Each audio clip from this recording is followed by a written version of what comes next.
Hi friends, ఈరోజు వీడియోలో Birla group గురించి తెలుసుకోబోతున్నాం. డబ్బు విషయానికి వస్తే ప్రజలు ఎప్పుడూ కూడా అంబానీ మరియు అదానీ పేర్లను తీస్తూ ఉంటారు. కానీ 20 సంవత్సరాల క్రితం వీళ్ల పేర్లకు బదులుగా టాటా బిర్లాల పేర్లు వినిపించేవి. టాటా గ్రూప్ గురించి ఇప్పటికీ వార్తల్లో వస్తూ ఉంటుంది. మరి బిర్లా గ్రూప్ ఏమైనట్టు? దీని గురించే ఈరోజు మాట్లాడుకోబోతున్నాం. అయితే ఈ మధ్య బిర్లా గ్రూప్ అనూహ్యంగా మళ్లీ తిరిగి ఎంట్రీ ఇచ్చింది. ఈ గ్రూప్ కొత్తగా పెయింటింగ్ బిజినెస్ లోకి అడుగుపెట్టింది. ఇందులో కొత్త ఉంది. బిజినెస్ మెన్స్ అంతా కొత్త బిజినెస్లు తరచూ స్టార్ట్ చేస్తూ ఉంటారు కదా అని అంటారా? అయితే ఈసారి అది మామూలు ఎంట్రీ కాదు. ఈ రోజు ఇండస్ట్రీలోకి ఎంట్రీ ఇచ్చి 3 ఏళ్లలో 10,000 కోట్ల టర్నోవర్ను తమ లక్ష్యంగా పెట్టుకుంది బిర్లా గ్రూప్. తాము ఇండస్ట్రీలోనే లాభదాయకమైన ప్లేయర్ నెంబర్ 2గా అవతరిస్తామని స్టేట్మెంట్ కూడా ఇచ్చింది. అందుకే ఇది కేవలం వార్త మాత్రమే కాదు. వ్యాపారం అంటే ఆసక్తి ఉన్నవారికి ఈ వార్త ఒక కేస్ స్టడీ అనే చెప్పుకోవచ్చు. అయితే ఈ పెద్ద గ్రూప్స్ అన్ని కొత్త రంగాల్లోకి ఎందుకు ప్రవేశిస్తాయి? అలా ప్రవేశించే ముందు ఏ అంశాలపై వాటి దృష్టిని సారిస్తాయి? ఇప్పటికే మార్కెట్లో ఉన్న పోటీని ఎలా ఎదుర్కొంటాయి? మనం మాట్లాడుకోబోతున్న బిర్లా గ్రూప్స్ ఈ కొత్త విభాగంలోకి ప్రవేశించడానికి ఎలాంటి సన్నాహకాలు చేశారు అనేది ఈ రోజు తెలుసుకోబోతున్నాం. మనం సాధారణంగా అంబానీ, అదానీ, రతన్ టాటా అనే పేర్లను వాళ్ళ వ్యాపారాలను గురించి తరచుగా వార్తల్లో వింటూ ఉంటాం. మరి ఈ బిర్లా గ్రూప్స్ పై ఎందుకని ఎటువంటి వార్తలు వినిపించవు? ఎందుకంటే కుమార్ మంగళం బిర్లా ఎక్కువగా మాట్లాడరు, ఇంటర్వ్యూలు ఇవ్వరు, వ్యాపారంలో పెద్దగా దూకుడు ప్రదర్శించరు. అతనిప్పటికే నిమగ్నమై ఉన్న వ్యాపారాన్ని మరింత బలపరుచుకుంటూ ఉంటారు. అంతేకాకుండా వాళ్ళు కొత్త రంగాల్లోకి అంత సులభంగా ఎంటర్ అవ్వరు. బహుశా ఇవన్నీ వీరిపై వార్తలు రాకపోవడానికి కారణాలు కావచ్చు. అయితే ఇప్పుడు పెయింటింగ్ ఇండస్ట్రీలోకి ఎందుకు వచ్చారు? సరే, రీఎంట్రీ ఇచ్చారు అంటే ఈసారి ఏదో పెద్దగానే ప్లాన్ చేస్తుండొచ్చు అని అందరూ అనుకున్నారు. బిర్లా గ్రూప్కు చెందిన flagship company Grasim Industries painting వ్యాపారంలోకి ప్రవేశిస్తుందని, బిర్లా పెయింటింగ్ వ్యాపారాన్ని ప్రారంభిస్తున్నారని వార్తలొచ్చాయి. వచ్చే 3 ఏళ్లలో 10,000 కోట్ల ఆదాయం సమకూరుస్తామని చెప్పారు. ఈ కంపెనీ ఏషియన్ పెయింట్స్ తర్వాత అంతటి ఎత్తుకి వెళ్ళగలుగుతుందా అని, ఎటువంటి నష్టాలు లేకుండా కంపెనీని లాభదాయకంగా ముందుకు నడిపిస్తామని చెప్పుకొచ్చారు. అసలు ముందుగా బిర్లా గ్రూప్ ఈ విభాగంలోకి ఎందుకొచ్చింది? మనకొచ్చిన మొదటి సమాధానం ప్రకారం ఇండస్ట్రీ ట్రెండ్ మరియు TIM అంటే టోటల్ అడ్రెసబుల్ మార్కెట్. ఏదైనా గ్రూప్ ఒక కొత్త రంగంలోకి ప్రవేశించే ముందు మార్కెట్ పరిమాణాన్ని నిర్ధారించడం చాలా ముఖ్యం. ఒకవేళ అది చిన్న మార్కెట్ అయితే అందులోకి మనం ఏం వెళ్తాం, ఏం సంపాదిస్తాం, ఏం తింటాం అని అనిపిస్తుంది కదా. అందుకే ఈ గ్రూప్ ఆ తప్పు చేయకుండా బాగా అభివృద్ధి చెందుతున్న హౌసింగ్ మార్కెట్ను ఎంచుకుంది. ప్రభుత్వం కూడా మౌలిక వసతుల కల్పనకు పెద్దపీట వేస్తోంది. దీనికి తోడు ప్రపంచవ్యాప్తంగా రోడ్లు, వంతెనలు నిర్మిస్తున్నారు. పైగా ప్రైవేట్ రంగం కూడా ఇందులో దుమ్ము రేపుతోంది. ప్రస్తుతం ప్రపంచంలోని అత్యధిక సంఖ్యలో క్రేన్లు ముంబైలో సేకరించబడ్డాయి. కాబట్టి ఈ రంగం ఇంత వేగంగా అభివృద్ధి చెందితే పెయింటింగ్ రంగంలోని అభివృద్ధి కూడా అలాగే ఉంటుంది కదా. నేటి అంచనా ప్రకారం పెయింటింగ్ పరిశ్రమ విలువ 70,000 కోట్లు. రాబోయే రోజుల్లో దీని విలువ 10,000 కోట్లు అవుతుంది. బహుశా వీళ్ళు ఈ ఇండస్ట్రీలోకి అడుగుపెట్టడానికి ఇదే మోటివేషన్ అయి ఉండొచ్చు. రెండో కారణం బిల్డింగ్ ద ఎకోసిస్టమ్, అంటే తన చుట్టూ ఒక పర్యావరణ వ్యవస్థను నిర్మించుకోవడం.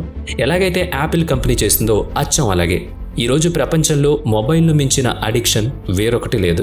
ఈ మధ్య ఏ విషయానికైనా, అంటే మన సంతోషాన్ని ఇతరులతో పంచుకోవాలన్నా, బాధను పంచుకోవాలన్నా, కాలం వెళ్లదీయాలన్నా అన్నిటికీ mobile one and only option.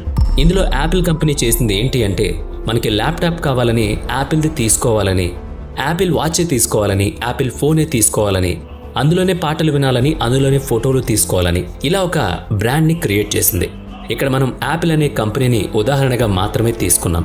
అలాగే బిర్లా కంపెనీ కూడా సేమ్ ట్రిక్ ఉపయోగిస్తుందా?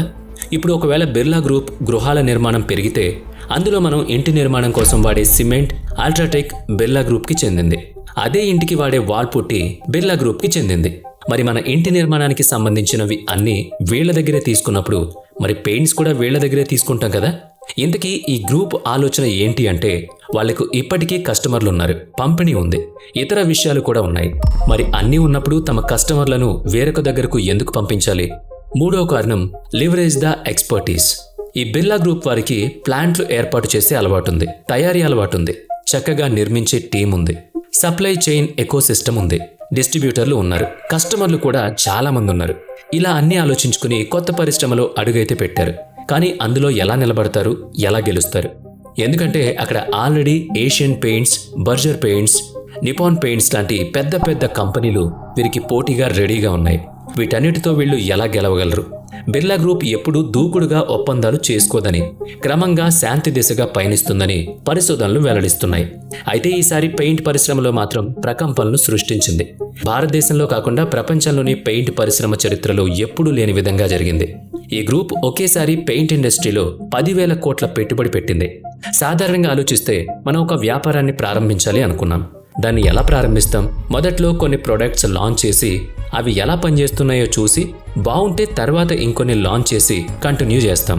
లేదా మొదట్లో ప్రొడక్ట్ తయారీ వేరొకరితో చేయించి దాని పనితీరు అర్థమయ్యాక మనం ఒక సొంత ఫ్యాక్టరీ నిర్మించుకుంటాం. ప్రొడక్ట్ తయారీ తర్వాత వాటి అమ్మకాలు మొదట ఒక సిటీలో మొదలుపెట్టి అక్కడి నుంచి తర్వాత ఇంకో స్టేట్కి, ఇంకో దేశానికి అలా బిజినెస్ని విస్తరిస్తాం. కానీ బిర్లా గ్రూప్ మాత్రం మేము ఇండస్ట్రీలో పాత ఆటగాళ్ళం, మాకు రూల్స్ అన్నీ తెలుసు, మాకు ఈ వ్యాపార విషయంలో పట్టుంది కాబట్టి మేమే ప్రతిదీ కలిసి చేసుకుంటామని నొక్కి ఒక్కాణిస్తోంది. తర్వాత వాళ్ళు ఏ స్థాయిలో ఫెసిలిటీస్ ప్రారంభించారో, పంపిణీ మరియు మార్కెటింగ్ను ప్రారంభించారో ఆ స్థాయిలో ఇప్పటి వరకు ఎవ్వరూ ఆ పని చేయలేదు. ఉదాహరణకి చూసుకుంటే అన్నిటికన్నా ముందొచ్చేది కెపాసిటీ. బిర్లా గ్రూప్ ఇప్పటికే 3 ప్లాంట్స్ నిర్మించింది, మరో 3 నిర్మించే ప్లాన్ చేస్తోంది. మొత్తం పెయింట్కి సంబంధించి 6 ప్లాంట్స్ నిర్మించాలి అన్న ఆలోచనలో ఉన్నారు. ఆ 6 ప్లాంట్స్ యొక్క కెపాసిటీ గురించి మనం మాట్లాడుకుంటే ఈ పరిశ్రమలోని నెంబర్ 2, నెంబర్ 3, నెంబర్ 4 ప్లేయర్స్ కలిసి ఎంత పెయింట్ అయితే తయారు చేయగలరో అంత మొత్తాన్ని ఒక్క బిర్లా గ్రూప్ మాత్రమే తయారు చేస్తుంది. మరి ఒక్క గ్రూపే అంత పెద్ద ఎత్తున తయారు చేస్తుంది అంటే తక్కువ ధరకే వస్తుంది కదా. ఇప్పుడు ప్రొడక్ట్స్ విషయానికి వస్తే మొదటి రోజే 145 ప్రొడక్ట్స్తో ప్రారంభించారు. మరి సేల్స్ ఎక్కడ స్టార్ట్ చేశారు అంటే పంజాబ్, హర్యానా, తమిళనాడులో మిడ్ మార్చ్ నుంచి ప్రారంభిస్తామని, జూలై నెల వచ్చేసరికి 1,00,000కి పైగా జనాభా ఉన్న ప్రతి చోటకి మా ప్రోడక్ట్ చేరుకుంటుంది అని బిర్లా గ్రూప్ స్పష్టం చేసింది.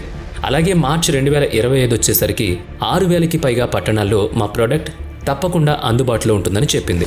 మరి డీలర్స్ను, డిస్ట్రిబ్యూటర్లను ఎక్కడ సంపాదిస్తారు అంటే ఆల్రెడీ మా ప్రోడక్ట్ లాంచ్కి ముందే 3 లక్షల మంది పాయింటర్లు మరియు కాంట్రాక్టర్స్ ద్వారా అగ్రిమెంట్లో సైన్ చేసుకుంది. వీళ్ళ మార్కెటింగ్ స్ట్రాటజీ చాలా సింపుల్. ఎలా అంటే ఇప్పటికే చాలా వరకు బిర్లా గ్రూప్ ప్రొడక్ట్స్ సిమెంట్, పుట్టి ఇలా ఎన్నో మార్కెట్లో ఉన్నాయి.